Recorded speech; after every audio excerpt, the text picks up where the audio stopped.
नमस्कार दोस्तों, 12 दिसंबर 2020 के daily current affairs burning news discussion में आपका स्वागत है। बिना टाइम वेस्ट किए पहली न्यूज से शुरुआत करता हूं।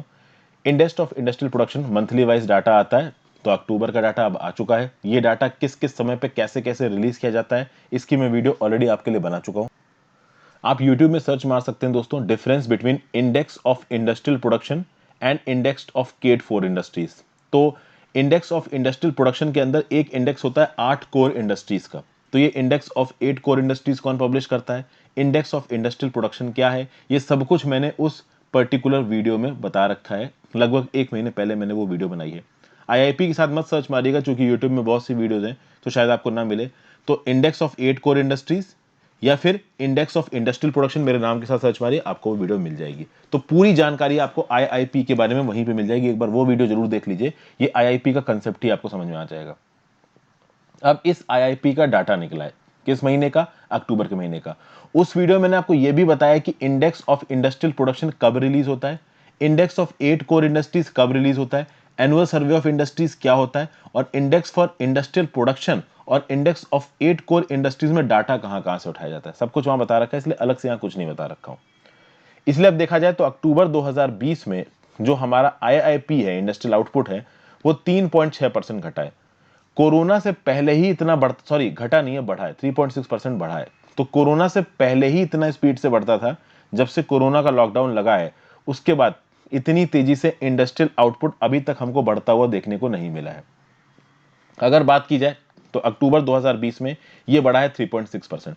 अब आप लोग बोलोगे कि सर 3.6% बढ़ा है तो किसके रेफरेंस में बढ़ा है, तो ये अक्टूबर 2019 के रेफरेंस से बढ़ा है। तो अक्टूबर 2019 को अगर आप कंपेयर करते हो अक्टूबर 2020 से, तो 3.6% का इंक्रीमेंट है इंडस्ट्रियल आउटपुट में। ठीक है, ये कहां से पता चला, तो जो क्विक एस्टिमेट्स रिलीज किए हैं नेशनल स्टैटिस्टिक्स ऑफिस ने, उससे पता चला है। अब मैं आपको एक बात बता दूं, अगर आप मेरे डेली एडिटोरियल्स पढ़ रहे हो तो इस क्विक एस्टिमेट की रिलायबिलिटी पे भी बहुत से सवाल उठाए गए। बट चलिए छोड़िए, गवर्नमेंट डाटा है तो इसको क्रिटिसाइज करना यहाँ पे सही नहीं है। अब यहाँ पे क्या बताया जा रहा है, एक बात और बताई जा रही है कि देखिए, जो गवर्नमेंट के रिप्रेजेंटेटिव्स हैं वो तो ये बोलेंगे ही कि भाई देखिए क्या इकोनॉमी बढ़ गई, हमने ये स्टेप्स लिए, उसकी वजह से ये इकोनॉमी बढ़ गई, सब कुछ बहुत अच्छा हो गया। गवर्नमेंट रिप्रेजेंटेटिव्स का ये बोलना है। लेकिन कहीं ना कहीं अगर आप बाकी लोगों का ध्यान देखो, बाकी लोगों के व्यू पॉइंट को सुनो, तो आप समझिए दोस्तों, पिछले साल अक्टूबर 2019 में जो इंडेक्स ऑफ इंडस्ट्रियल प्रोडक्शन था ना, वो 6.6% घटा था। तो अक्टूबर 2019 का जो इंडेक्स ऑफ इंडस्ट्रियल प्रोडक्शन था, वो अक्टूबर 2018 के हिसाब से 6.6% घटा था। तो ऑब्वियसली जो बेस इफेक्ट है वो घटा था। इसलिए भी हो सकता है कि अक्टूबर 2020 का इंडेक्स ऑफ इंडस्ट्रियल प्रोडक्शन बढ़ता हुआ नजर आ रहा हो। अगर आप सितंबर के इंडेक्स ऑफ इंडस्ट्रियल प्रोडक्शन की बात करो, तो वो बढ़ा था 0.2%। लेटेस्ट एस्टिमेट जो निकल के आ रहा है उससे 0.5% बढ़ाया हुआ बता रहा है। तो अगर आप सितंबर 2020 का इंक्रीमेंट 0.5% का भी अगर मानते हो, तो अक्टूबर 2020 का इंक्रीमेंट तो 3.6% निकल के आ रहा है। तो कह सकते हैं कि ग्रोथ अच्छी है। बड़े बड़े इकोनॉमिस्ट का बोलना है कि अभी के ग्रोथ के बेसिस पे डिपेंड ना करके आगे वाले 2 महीने की ग्रोथ को भी देखना जरूरी है। पूरे अब तक के 2020-21 की बात की जाए, यानी अप्रैल 2020 से लेके अक्टूबर 2020 की बात की जाए, तो आप देखिए 17.5% का डिक्रीमेंट है, डिक्रीज है किसके रिस्पेक्ट में, अप्रैल 2019 से लेके अक्टूबर 2019 में जो इंडेक्स ऑफ इंडस्ट्रियल प्रोडक्शन था, इंडस्ट्रियल आउटपुट था, और इसको अप्रैल कंपेयर किया अप्रैल टू अक्टूबर 2020 से, तो 17.5% घटा है। अक्टूबर में इलेक्ट्रिसिटी जनरेशन 11.2% बढ़ा है।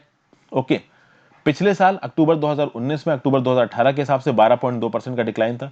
इस बार अक्टूबर 2020 में अक्टूबर 2019 के हिसाब से 11.2% का इंक्रीमेंट है। मैन्युफैक्चरिंग एक्टिविटी 3.5% से बढ़ी अक्टूबर 2020 में, अक्टूबर 2019 में 5.7% से कॉन्ट्रैक्ट की थी। माइनिंग 2020 में 1.5% से बढ़ी है। तो कहीं ना कहीं अक्टूबर 2020 में जो हमको इंक्रीज दिख रहा है, उसके करस्पॉन्डिंग अक्टूबर 2019 में डिक्रीज दिखा था। तो वो जो अक्टूबर 2019 का डिक्रीज था, वो एक बेस इफेक्ट की वजह से अक्टूबर 2020 के इंक्रीज को ज्यादा दिखा रहा है। ये सब बातें यहाँ पे बोली गई। लेकिन फिर भी इकोनॉमिस्ट का ये बोलना है, अगले 2 महीने तक अगर इस प्रोडक्शन और इस ग्रोथ को हम लोग मेंटेन कर पाते हैं, तो ही हम ये पता कर पाएंगे कि एक्चुअली में हमारी रिकवरी हो भी रही है कि नहीं हो रही है।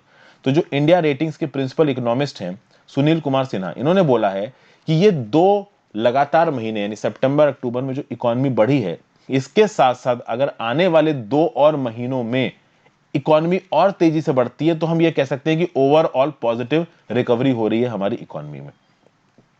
यहां पे एक शब्द इस्तेमाल होता है इकोनॉमिक टर्न अराउंड। तो इकोनॉमिक टर्न अराउंड का मतलब क्या होता है कि कंपनी ने एक्सपीरियंस किया a period of poor performance, और उस पीरियड ऑफ पुअर परफॉर्मेंस के बाद फाइनेंशियल रिकवरी का एक पीरियड आया जिसको आप बोलोगे टर्न अराउंड। ठीक है दोस्तों, तो एक रिसेशन, स्टैग्नेशन, और उसके बाद एकदम से इकोनॉमी बढ़ने लगी तो आपने इसको बोला turn around. Index of industrial production क्या होता है? This is an index of India which details out the growth of various sectors in an economy such as mineral mining, electricity and manufacturing. The India IIP is a composite indicator that measures the short-term changes in the volume of production of baskets of industrial products। फला फला फला फला, इस definition में जाने की जरूरत नहीं है। जो इंडेक्स ऑफ इंडस्ट्रियल प्रोडक्शन पे वीडियो बना रखी है उसे देखिए, चीजें समझ में आ जाएंगी। जनरल स्टडीज पेपर 3 में ये चीज आपको काम आएगी।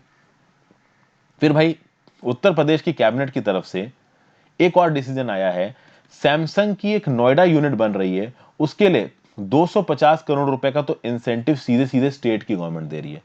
देखिए, दुनिया भर की इंडस्ट्रीज को इंडिया में अपना प्लांट सेटअप करने के लिए इंडियन गवर्नमेंट बहुत से इंसेंटिव्स दे रही है, जिसमें ये जो Samsung display Noida private limited unit की जो सब्सिडरी है, ये क्या बनाती है भाई? ये मोबाइल फोन्स बनाती है, आईटी डिस्प्ले प्रोडक्ट्स बनाती है। तो इसका एक प्लांट खुल रहा है उत्तर प्रदेश में। उत्तर प्रदेश ने बोला है कि भैया हम लोग 250 करोड़ रुपए का इंसेंटिव देंगे। यानी कि Uttar Pradesh electronics manufacturing policy 2017 के अंदर जो लैंड ये सैमसंग नाम की कंपनी ले रही है, इस लैंड के ऊपर अगर स्टैंप ड्यूटी ले सरकार तो 250 करोड़ रुपए की स्टैंप ड्यूटी बनती है। सरकार ने बोला है कि ठीक है भाई, सैमसंग को इस फैक्ट्री को स्टैब्लिश करने की वजह से हम ये 250 करोड़ रुपए की स्टैंप ड्यूटी माफ कर रहे हैं। अब ये स्टैंप ड्यूटी क्यों माफ की जाती है? देखिए, जिस जगहों पे भी इस प्रकार की इंडस्ट्रीज बनाई जाती है ना, वहां बहुत सारा एम्प्लॉयमेंट आता है, वहां की जो लोकल इकोनॉमी है वो बहुत तेजी से ग्रो करती है, और कहीं ना कहीं इंडिया जो चाइना को कॉम्पीट कर रहा है और वियतनाम जैसे देशों के साथ कम्पीट कर रहा है अपनी ग्लोबल मैन्युफैक्चरिंग इंडस्ट्री को डेवलप करने में, उसमें भी ऐसे स्टेप्स बहुत ज्यादा जरूरी हैं। तो 250 करोड़ का तो इंसेंटिव सीधे सीधे राज्य की सरकार से मिला है, और सैमसंग को 460 करोड़ रुपए का इंसेंटिव मिल चुका है एक स्कीम के अंदर जिसका नाम है SPECS। स्कीम का फुल फॉर्म है scheme for promotion of manufacturing electronic components and semiconductor. अब आप बोलोगे सर ये SPECS स्कीम क्या है? तो देखिए, केवल SPECS स्कीम नहीं है, 3 स्कीम है अलग अलग दोस्तों।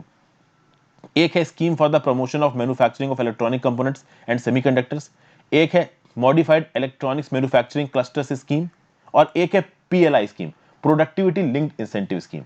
तो ये PLI स्कीम क्या है, SPES स्कीम क्या है, और EMC स्कीम क्या है, इसके लिए मैंने अलग से एक वीडियो बना रखी है। इस वीडियो का थंबनेल आपके सामने है, तो आप इलेक्ट्रॉनिक मैन्युफैक्चरिंग मेरे नाम के साथ यूट्यूब में सर्च मार दीजिए, आपको वीडियो मिल जाएगी, या फिर आप PLI स्कीम मेरे नाम के साथ यूट्यूब में सर्च मार दीजिए, आपको ये वीडियो मिल जाएगी। आप इस वीडियो को जरूर देख लीजिए दोस्तों, आपको काफी कुछ सीखने को यहाँ पे मिल जाएगा। तो तीनों scheme, PLI scheme, SPECS scheme और EMC स्कीम, ये तीनों मैंने यहाँ पे समझा रखी है।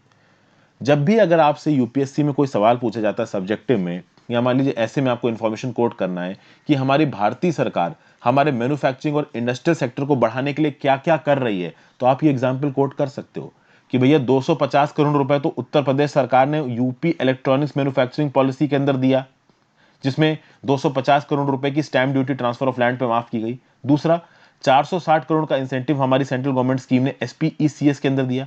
अब यहाँ पे SPECS लिखने की बजाय अगर आप scheme for promotion of manufacturing electronic components and semiconductors पूरा लिखते हो, आपको नंबर ज्यादा मिलेंगे। ठीक है, आप ये कह सकते हो इंडिया के लिए ये जीत क्यों है? क्योंकि ये जो साउथ कोरियन मल्टीनेशनल है सैमसंग, दुनिया में तीसरी कंट्री है इंडिया जहां पे इस तरीके की कोई फैसिलिटी खोली गई है सैमसंग के द्वारा, और कहीं ना कहीं चाइना से जो सैमसंग अपने सामान को, काम को रीलोकेट कर रहा है, तो एक काम ये इंडिया में आया है। जनरल स्टडीज पेपर 3 में इन्वेस्टमेंट मॉडल के अंदर, जनरल स्टडीज पेपर 2 में government policies and interventions for development in various sectors and issues arousing out of their design and implementation, इसके अंदर ये चीज आपको काम आएगी। नेक्स्ट बात करते हैं, India Uzbekistan sign 9 pacts vow to fight terror. देखिए, इंडिया और उज्बेकिस्तान ने फ्राइडे को 9 एग्रीमेंट साइन किए हैं ताकि कॉपरेशन किया जा सके बहुत अलग अलग एरियाज में, टेररिस्ट नेटवर्क्स को हटाया जा सके, टेररिस्ट सेफ हेवंस को डिस्ट्रॉय किया जा सके, फंडिंग चैनल्स आए, जो टेररिस्ट के फंडिंग चैनल्स हैं उनको डिस्ट्रॉय किया जा सके। तो वर्चुअल समिट में प्रधानमंत्री मोदी जी और उज्बेक प्रेसिडेंट शवकात मिर्जियोवेव, उन्होंने आपस में बैठ के बातचीत की, बोला कि भाई बायलेटरल टाइज बढ़ाएंगे, बायलेटरल इन्वेस्टमेंट ट्रीटी को जल्दी साइन करेंगे। फिर उज्बेकिस्तान का लैंड बॉर्डर लगता है अफगानिस्तान के साथ। आप यहाँ नक्शा देखिए, ये आपको पिंक रंग में हल्का हल्का नजर आ रहा है उज्बेकिस्तान। अगर उज्बेकिस्तान की अगर आप बाउंड्री देखें तो अरल सी के साथ उज्बेकिस्तान बाउंड्री बनाता है। नॉर्थ में उज्बेकिस्तान के कजाकिस्तान है, साउथ में उज्बेकिस्तान के तुर्कमेनिस्तान है, ईस्ट में उज्बेकिस्तान के किर्गिस्तान भी लगता है, तजिकिस्तान भी लगता है, और उज्बेकिस्तान के साउथ में आता है अफगानिस्तान। तो अगर उज्बेकिस्तान कौन कौन सी कंट्रीज के साथ लैंड बॉर्डर शेयर करता है, तो Turkmenistan, Kazakhstan, Kyrgyzstan, Tajikistan, Afghanistan. Boundary किसके साथ लगता है इसका, अरल सी के साथ। ठीक है, तो ये है उज्बेकिस्तान का नक्शा। तो ऑब्वियस सी बात है अफगानिस्तान के इसके साथ लैंड बॉर्डर शेयर हो रहा है, तो अफगान की जो इंटरनल पॉलिटिक्स है वो उज्बेकिस्तान के लिए ऑटोमेटिकली इंपॉर्टेंट हो जाती है। और अफगानिस्तान के रिस्पेक्ट में आपको पता होगा कि तालिबान के बीच में और अफगानिस्तान की गवर्नमेंट के बीच में नेगोशिएशंस चल रहे हैं, जिसके चलते तालिबान को बोला गया है कि आप वायलेंस कम करो। तो कहीं ना कहीं अफगानिस्तान में जो कुछ भी हो रहा है उसमें उज्बेकिस्तान भी एक स्टेक होल्डर है और इंडिया भी एक स्टेक होल्डर है, क्योंकि इंडिया ने काफी सारा पैसा इन्वेस्ट कर रखा है अफगानिस्तान में। तो इसी पीस प्रोसेस में मोदी जी ने भी बोला कि अफगानिस्तान में पीस लाना बहुत जरूरी है, और किसी भी प्रकार अगर आप अफगानिस्तान में पीस लेके आते हो तो that should be led by Afghan government, owned by Afghan government and controlled by Afghan government. और अफगान गवर्नमेंट का मतलब है अफगानिस्तान के लोग। ओके, जो इंडिया और उज्बेकिस्तान के बीच में 9 पैक्ट साइन हुए हैं वो बहुत से अलग अलग इलाकों में साइन हुए, जैसे कि डिजिटल टेक्नोलॉजीज में हुए, न्यू एंड रिन्यूएबल एनर्जी में हुए, साइबर सिक्योरिटी में हुए, इंफॉर्मेशन शेयरिंग में हुए, और कहीं ना कहीं इंडिया ने बोला है कि हम एक $448 मिलियन की लाइन ऑफ क्रेडिट देंगे ताकि उज्बेकिस्तान के 4 डेवलपमेंटल प्रोजेक्ट्स को फाइनेंस किया जा सके। जनरल स्टडीज पेपर 2 में ये चीज आपको काम आएगी। फिर फेसबुक के लिए यूएसए में प्रॉब्लम खड़ी हो गई है, एंटी ट्रस्ट सूट फाइल किया गया यूएसए के अंदर।